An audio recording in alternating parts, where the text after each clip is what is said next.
Amit, I want to turn to you to touch on this. What are you hoping to see government and policymakers do? Absolutely. Thank you for that. And I agree with Rhonda. Three really important points there. One, taking off of Rhonda's note. One is government services themselves need modernization and digitization too, right? And that's equally applicable in the developed economies as in the developing economies, right? So if it's going to cost me hours and hours of paper-based exercises to engage services to support my small business or get a SNAP or EBT or public benefit, the inability to engage that is disproportionately impactful to non-digital natives.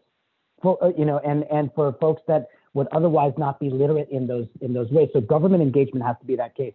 In the emerging and frontier markets, if I have to take a day or two to go to a municipal, provincial, or other authority, the amount of foregone income in an already stressed resource environment is exacerbating. The second is in recognizing that we no longer live in a jurisdictionally bound world. So for financial inclusion, financial access, we have to absolutely recognize, and I know we say this, but this now needs to be reflected in modernized cross-border regulation. Regulation for financial services access, all of the know your customer and anti-money laundering and ongoing monitoring and tracking and reporting are jurisdictionally based. But financial services are cross-border and have been for several years. So we need modernized regulatory compliance that is cross-border in nature, which means two important things.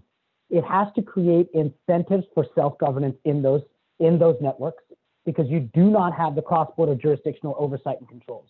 And we have technology today to get to the third point, which is your earlier point, and that is you can provide that access while protecting sensitive private information, financial as well as personal, in ways that still provide that access and transparency for the engagement, audit trails and the like, without disclosing sensitive private information in an already cross-border world.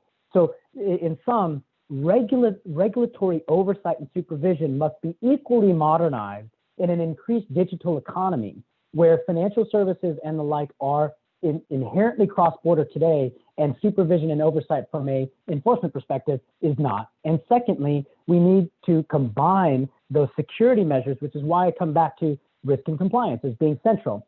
Combine those security measures that really protect consumers and individuals and businesses while providing the access. And today we have those technologies to do that.